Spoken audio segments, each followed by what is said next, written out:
Welcome to the latest episode of the podcast that wouldn't die. I'm your host, Kevin. With me, as always, is Aaron. Howdy do. Go ahead and go to our page on Facebook at the podcast that wouldn't die. Go to our page on Twitter at tpodcasttwdie. Email us at the podcast that wouldn't die at gmail.com. And of course, we are on Spotify, Apple Podcasts, Google Podcasts, etc., etc. Are we on SoundCloud? We are not on SoundCloud. We are on Stitcher. We're on Breaker 19. We're on a whole host of other things as well. So what's Breaker 19? I don't know. Isn't that how they talk on Big Ben? This here's a rubber duck, and I'm about to put the hammer down. Is that That's what right. we're on? Cooter, you got your ears on? Yeah, that's how they talk on Dukes of Hazzard. I was going to say, I think ago. Cooter is Dukes. We've converted Convoy. We've merged Convoy with the Dukes of Hazzard. Yeah, pretty much. This week, we'll be discussing the horror classic Black Christmas, starring Olivia Hussey, Margot Kidder, Keir Dullea, a few other people. John Saxon. My bad. John Saxon, who you might remember from Enter the Dragon. He was in Nightmare on Elm Street, the original. Freaking Bruce Lee movies. Absolutely. There wasn't a country in the world where he wasn't part of whatever horror Western genre. Did you recognize Andrea Martin from SCTV? I was also a cast member. Until I looked this business up. SCTV at his finest. Finest. She was great. Why don't we give me the lowdown dirty shame? What's the plot of Black Christmas? 1974 is Black Christmas, I should say. I'm going to say this takes place at Christmas. Sorority house. Yep. Creepy dude with phone calls. Girls whose parents obviously don't give a crap about them and are leaving them in the empty campus in the sorority house unsupervised, except, well, there is a dorm mother, but obviously their families did not want them home. So they're alone. Clearly, most of them have no boyfriends except for crazy Olivia Hussey. Right. Creepy phone calls, break-in, murder, all of Ted Bundy. Guy killed.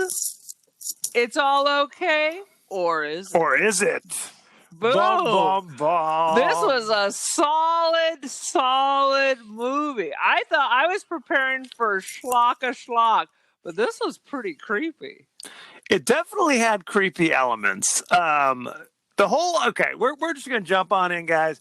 Spoilers aplenty. So if you haven't seen As it, per 2GD bad. usual. Yeah, that's how we do it. It starts off with a creepy, point of view camera, right?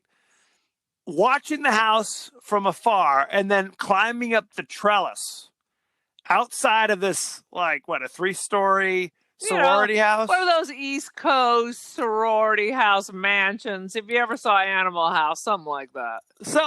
He climbs in the attic window, and that's when the horror begins. I'm telling you, the phone calls were creepy enough. It was so disgusting. Let me tell you, children, back in the old days when people had landlines, freakos would call you up and heavy breathe and say creepy stuff and just get off on you being scared. Why this hasn't transferred to cell phone technology is beyond me, but praise Jesus, thank the Lord. I'm sure the Russian hackers will figure it out eventually. Well, back in the day, you didn't have caller ID even then. That's true. So, when I was in high school, you finally started to have caller ID. You started to have star 69. You could call the person back and be, hey, leave me alone, Jay. Hey, freako. Yeah, exactly. Right. On cell phones, typically, you can get call block where your number is blocked when you call people, but you'd have to be a really committed obscene caller. at that stage of the game. But you're right. It's like if you called somebody now, your number just pops up on their phone and like, oh, it's this guy. It's Timmy O'Toole from down the street. Hey, what are you wearing? Oh, Timmy O'Toole. You know him, don't you? Good Lord. This is deep 70s, where you get all those good 70s fashion. One dude is sitting there with an afro bigger than Dr. J's. White guy. Kind of a huge Bob afro. Ross. Kind of a Bob Ross. He definitely was a Bob Ross sort of character. Now we meet Margot Kidder is the boozy Barb, right? Oh yeah, and let's just say all these sorority girls are mid-30s, I'd say. For openers. The good thing is Olivia Hussey, who plays Jess, her boyfriend, Cara DeLay, who you might remember from 2001, The Space Odyssey. And then chose to do this. Interesting. I mean, he was a 38-year-old college student there. So good time. 38 years old. He was almost as old as Andrea on 90210. My Lord.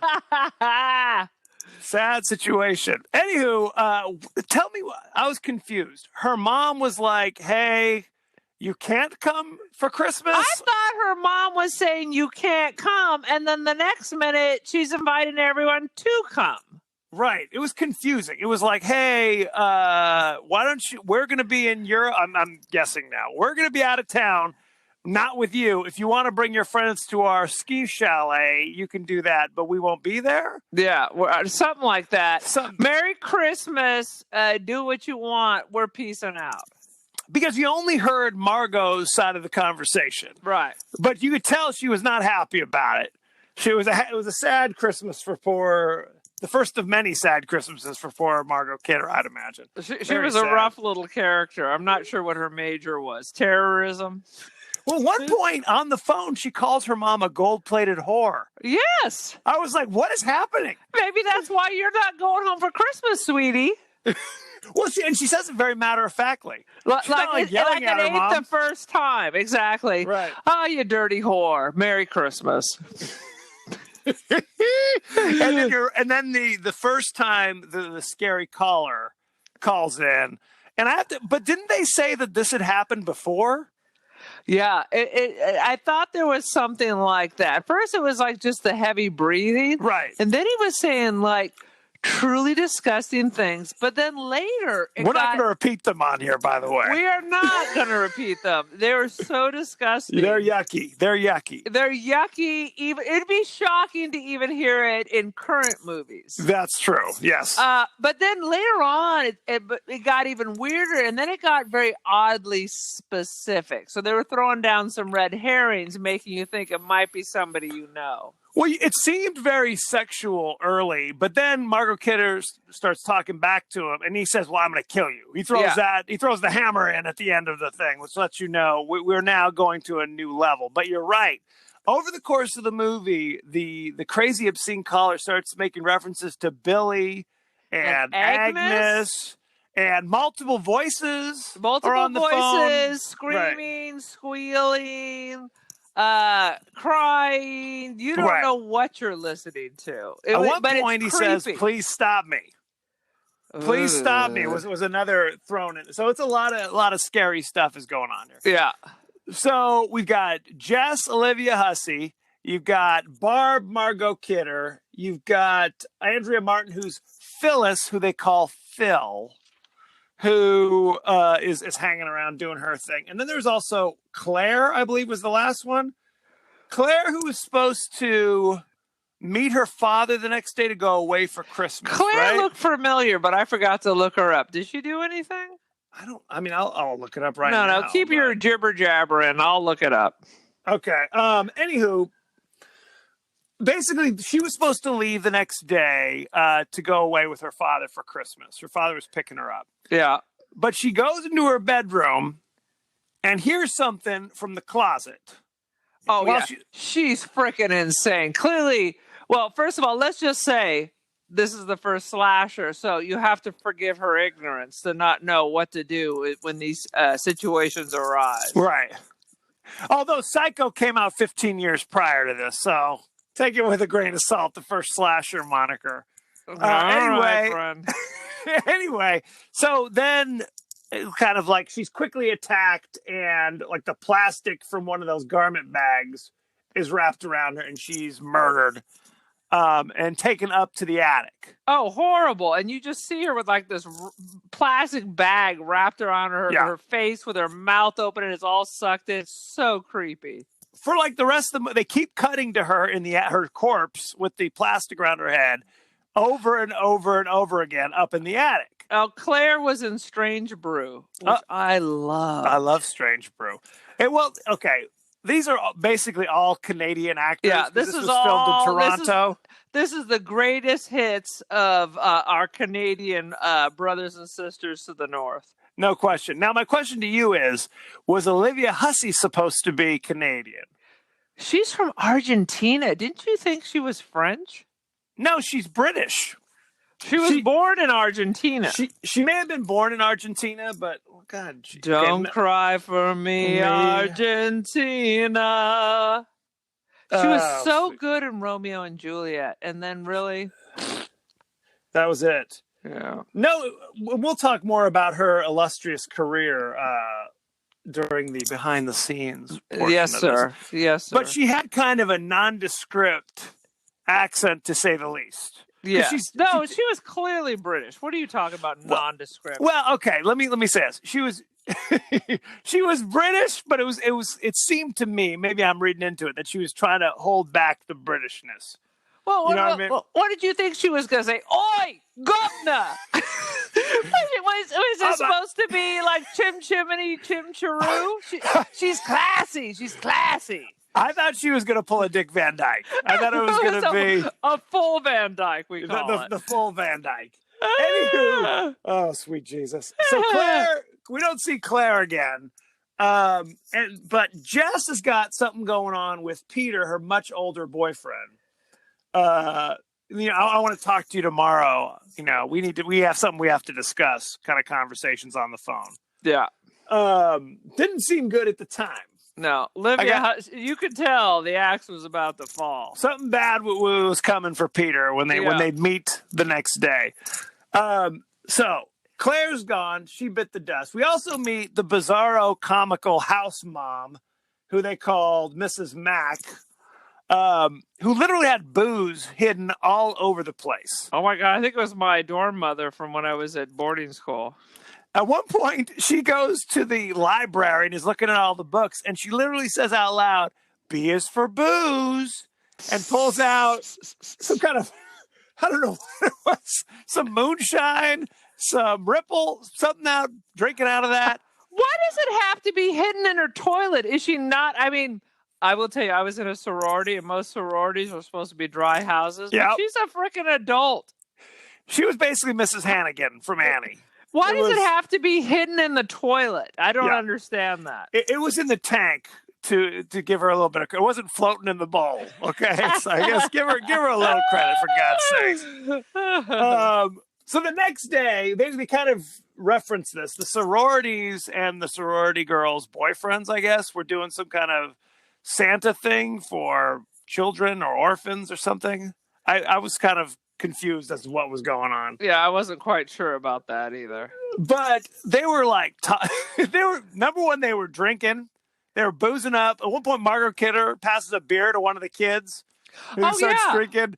Santa, the dude with the huge afro, is cursing in front of the children as they're sitting on his lap. Again, played for laughs. You got to have some laughs in there in the horror show, I guess. I guess. It made no sense, of course. Then you also see Peter, the boyfriend, who we find out is in the conservatory as a piano aficionado, impresario, virtuosity, something. But he's too damn old to be a savant. He's too damn old to be a prodigy as well. By this point, he's been playing for a better part of 4 decades.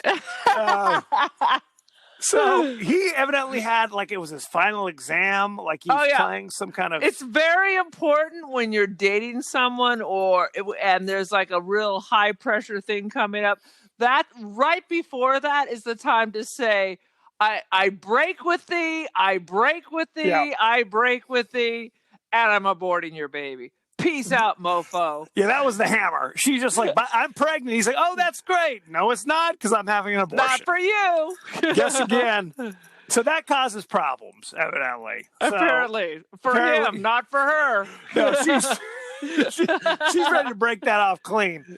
He doesn't do well on his recital, and then there's like smash cut to him taking a what are those things? Mic stand or something? Mic stand, a music stand, picking up and smashing the piano, which I assume is school property, but who's to say? And it's a grand piano, so we're thinking about 10 grand, don't you think? He's destroying it. So clearly he's not a happy camper. Very sad. She was well rid of him. He needs to go back up in space with the HAL 9000. Pretty much.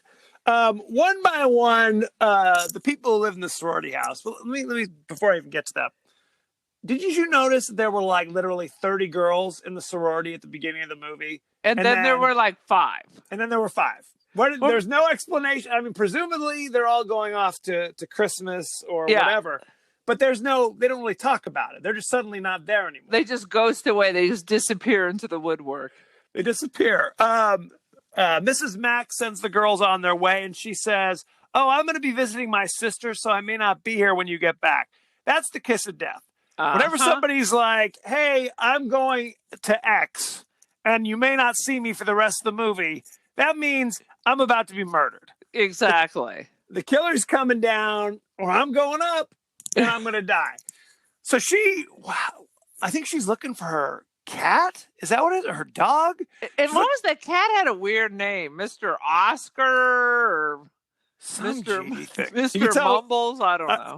I did not write down the name of the cat, but she's looking for the cat, and she goes up to the attic for some reason.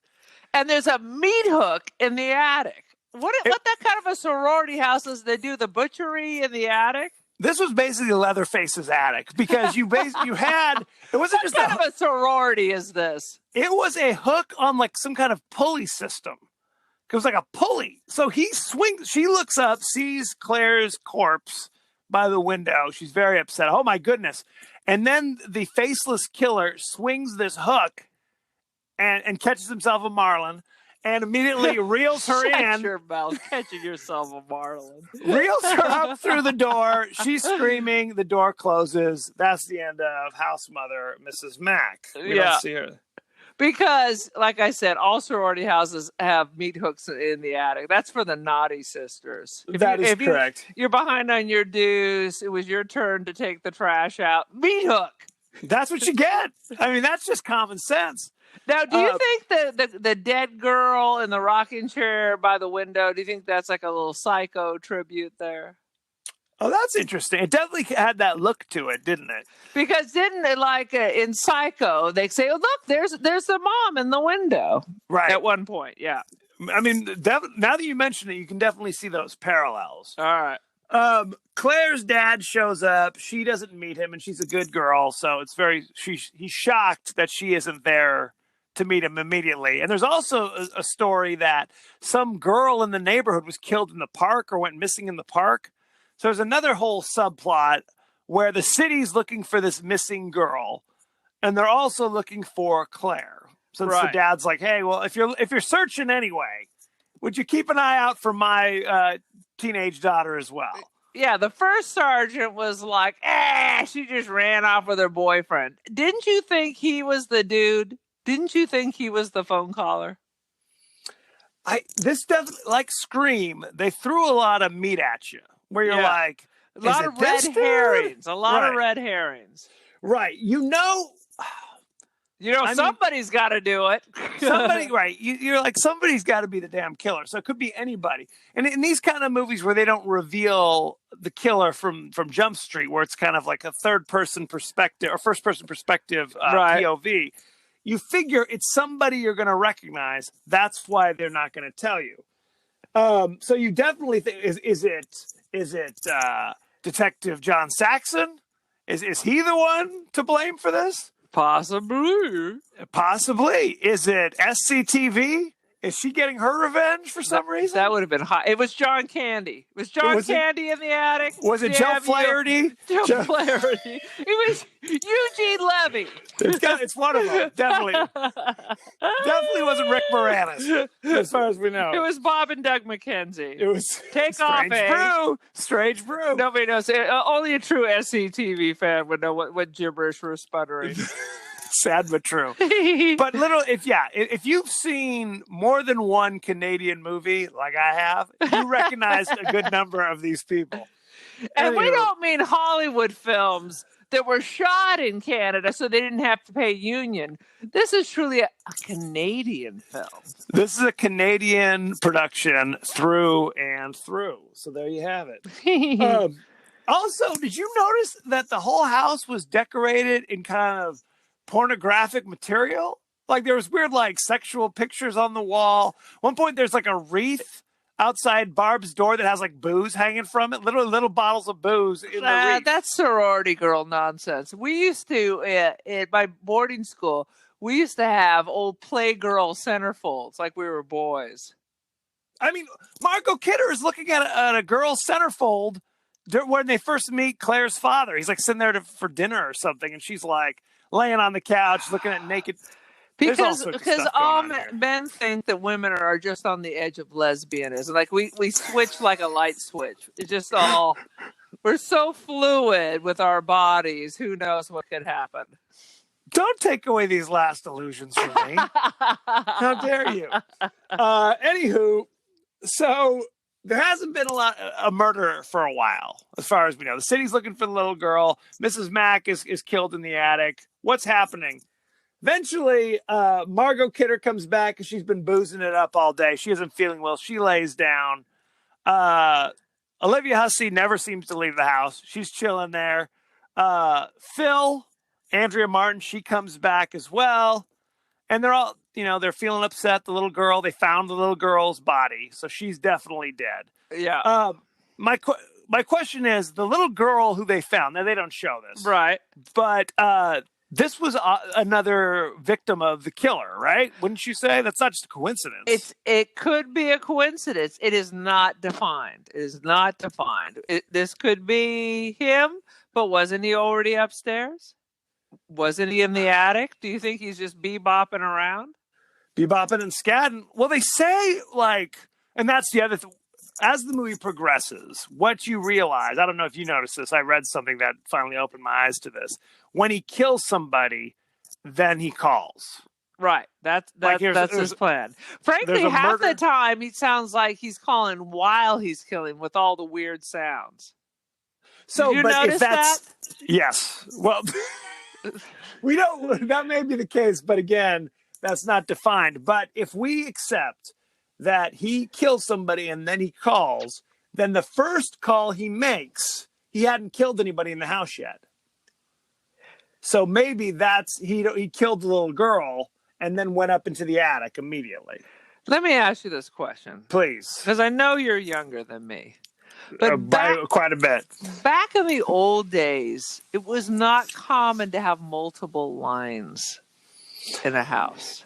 It was not, but I guess they established that there was one line for the girls to use, and then that Mrs. McHenry had her own line. So we're assuming all along he's sitting in Miss McHenry's room?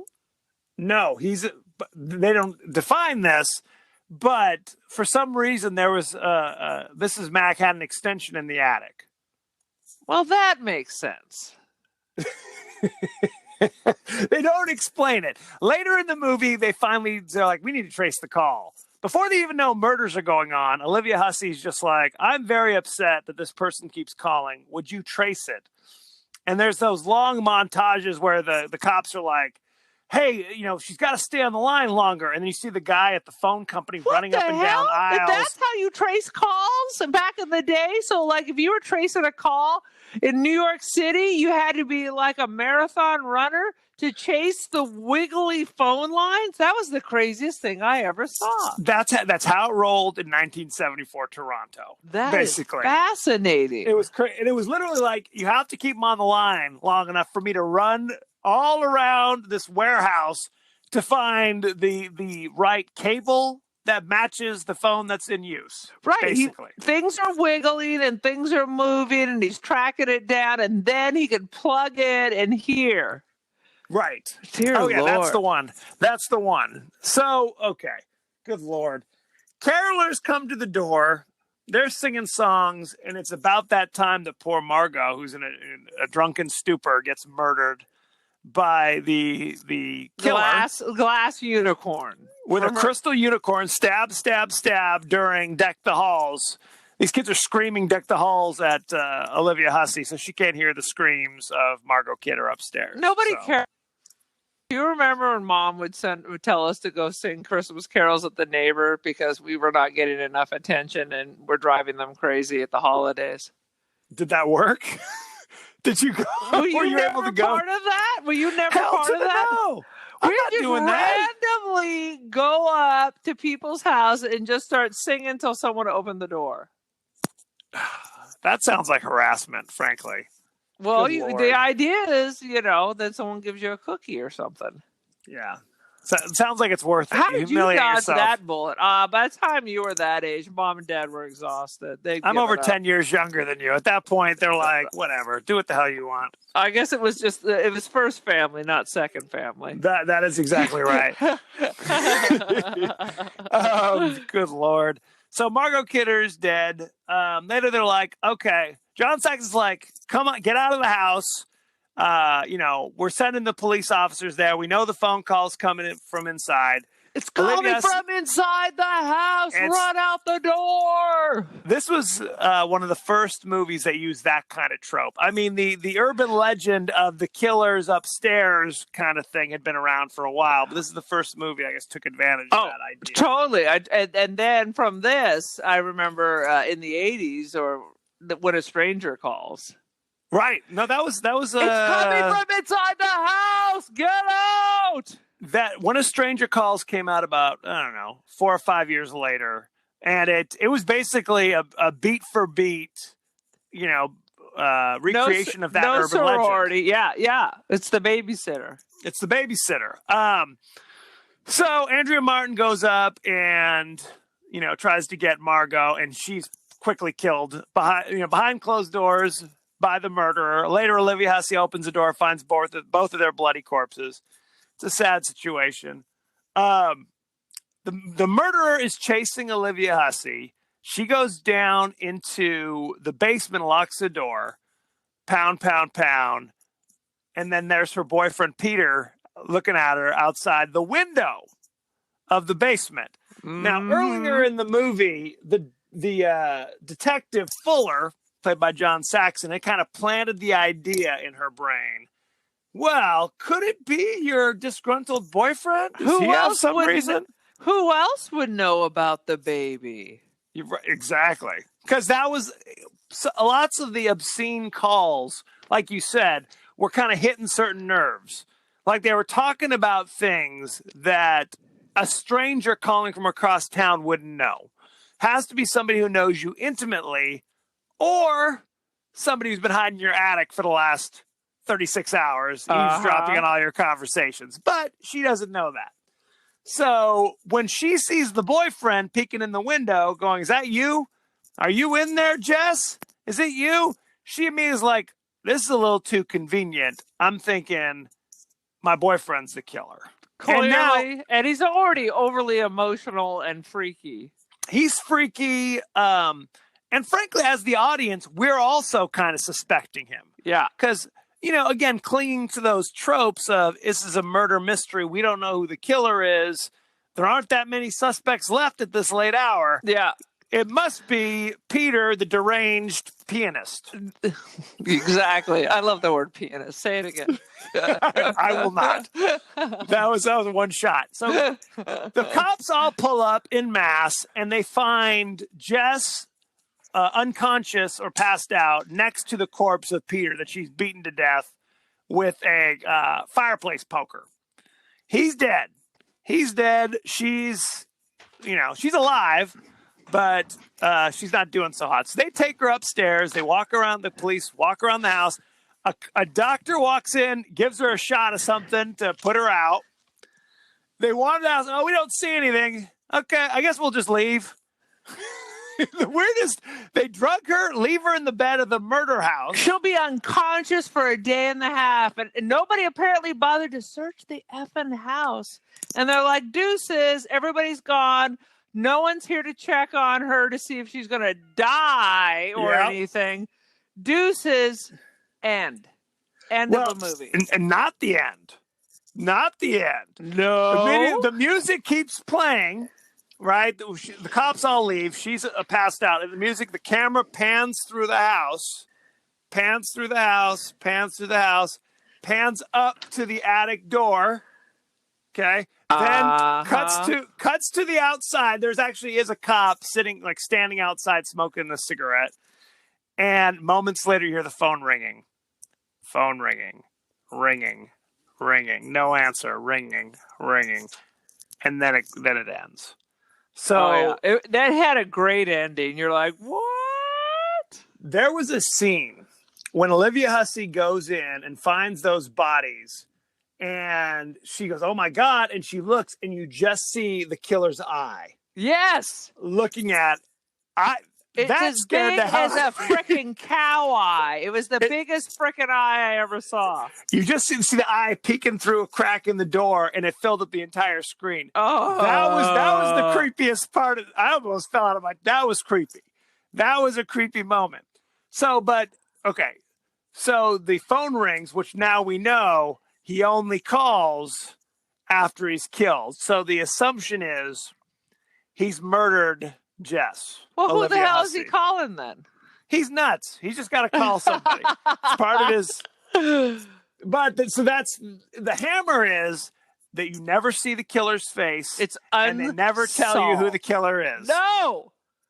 Boom. You don't Mystery. know any of this shit. But that's what made it kind of good. That's what made it kind of good. There's no reveal. All you see is the killer's crazy eye. And in silhouette, you can see he's got I guess his hair in silhouette was similar to 2001: The Space Odyssey's hair. Right. Which is why we're also supposed to think, oh, that's Homie. That's Homie, the astronaut. So that was good. I'll tell you what, the whole movie is solid. The whole movie is solid, but the hammer at the end, that was a good one. And how it ends, that was good.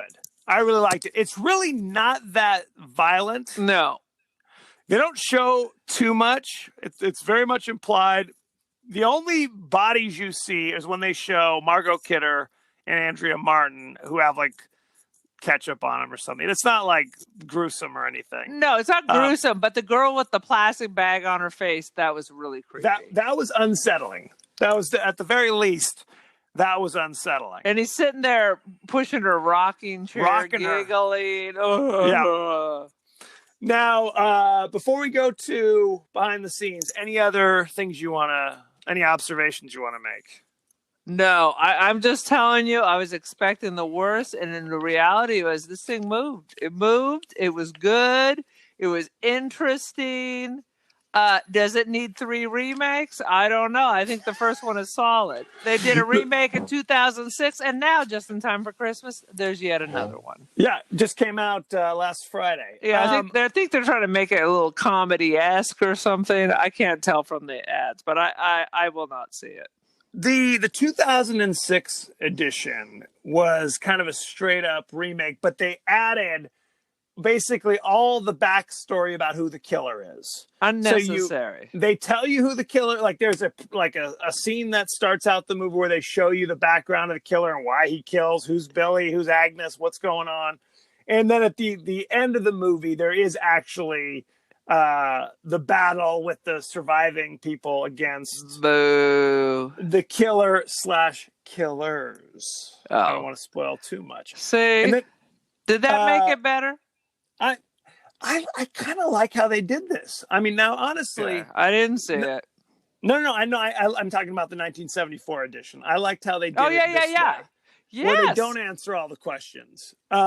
Because they always answer all the questions. There's always a stupid long battle. I don't need all that. That's old. That's boring. That's what they do every time. Yeah. And I guess Bob Clark was the director, who later went on to such things as Porky's, who later went on to Story, and A Christmas Story. Story. Yes. He's covered all his bases, from pornography and Porky's to a family classic to a horror classic. Absolutely. He covers all the bases. He actually is not Canadian.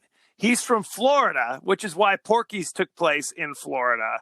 But he lived in Toronto for like 12 years or whatever. Well, and that's if you were from Florida, you would want to probably move away. You're going to flee north. No question. No question. Like we said, Olivia Hussey, who played the star, she was most famously known for Franco Zeffirelli's Romeo and Juliet. Oh, my God. It still makes me cry. For never was there such a tale of woe than that of Juliet and her Romeo. That's the one. Oh, it makes me cry just thinking about it. Oh. So when she signed up for this, which I guess she signed up to do this movie to kind of shed her Juliet image, because this is a horror movie. Yeah, now she's like a school marm. Right. That's exactly correct. She's much older now, too, because I think she was like 13 or 14 in Romeo and Juliet. They cast like age appropriate. Right. Now, but which made her college age when this movie came out, essentially. Right. Margot Kidder, like we said, wouldn't become Lois Lane for another 6 years. So she was an unknown actress. John Saxon, as we said, has been in a million things. Blood Beast from Outer Space. Oh, my God. I got pages on him. He's the king. Not only was he in like every American movie or television in the 70s, he had a whole thing going in Italy in every like giallo film you could think of. Mm-hmm. He could speak perfect Italian. I've got like page after page. I went to my Italian source who claimed to not know any of these crazy, freakish Italian movies. But he did do a movie with Dario Argento, too. Oh, a classic. A classic. We're going to have to watch that just to see Mr. Saxon. He was in The Bionic Woman, a reoccurring role. He was in every freaking thing in the 70s and the 80s. No question. He's everywhere. He is everywhere. You cannot throw a rock without hitting John Saxon at least twice. Keir Delay, I always mess up his name. He's got a crazy name. I only remember him from 2001: A Space Odyssey. I saw the 2010 too, but it was. Oh God, that's right. He was with the dolphins or some bullshit like that. Sweet Jesus. Now we said Andrea Martin was brought in to play Phyllis, the kind of neurotic friend. I did not recognize her at all. She was very young, but she wasn't originally cast in this role. No, do tell. Originally, it was going to be played by Gilda Radner, who had to bail on it because of Saturday Night Live was kicking. I would have paid to see that. A little job came along called Saturday Night Live. That's right. She probably made a good choice. Yeah. So Andrea Martin, ironically, was also kind of an SC. Second City performer, and so she slid in there and then later became successful doing SCTV. She was also in My Big Fat Greek Wedding. Yes! And I'm sure all the sequels. Pulling the whiskers out of the mom. That's what I always remember. I need someone to come along and pick my whiskers. Will you do that for me, Kevin? No, I will not do that. I'll train your children. I'll give them a quarter. Here's your quarter. Pull your auntie's whiskers out. I will not allow that. The original script was written by a screenwriter named Roy Moore. Unironically, ironic. Judge Roy Moore? It might have been the same one. I cannot answer it. And or is that sheriff? I get confused with all my Trumpians. It honestly doesn't matter. He wrote a script called The Babysitter Murders. And when Bob Clark, the director, got a hold of it, he fixed it and changed it. So it was no longer about babysitters. It was now about sorority girls. And they changed the title from The Babysitter Murders to Stop Me, was what it was originally called. Later, they called it Black Christmas, but even that didn't last a whole lot. Yeah, I heard that some places it was released as Silent Night, Deadly Night. No, Silent Night, Evil Night. Oh. Silent Night, Evil Night. And they changed it because about this time, there were also all these movies that were black exploitation, like Shaft or Superfly. So they thought nobody would go see it because they thought it was going to be some kind of Christmas with black people? They just didn't want people to think it was a black exploitation movie for whatever reason. So I would assume that the trailer with all the white chicks in it would throw it off. I don't know. They saw that big afro. The big afro of the one homie who played Santa. That would have fooled me, at least. So Bob Ross. Bob Ross. The Bob Ross Killers. So thank you very much. Go to our page on Facebook at The Podcast That Wouldn't Die. Go to our page on Twitter at TPodcast, TWDie. Like, share, and subscribe. Spotify, Apple Podcasts, etc. Aaron, what is your Twitter account? The Cult of Aaron. The Cult of Aaron. So thank you very much, and we'll see you next time, and be well. Ciao.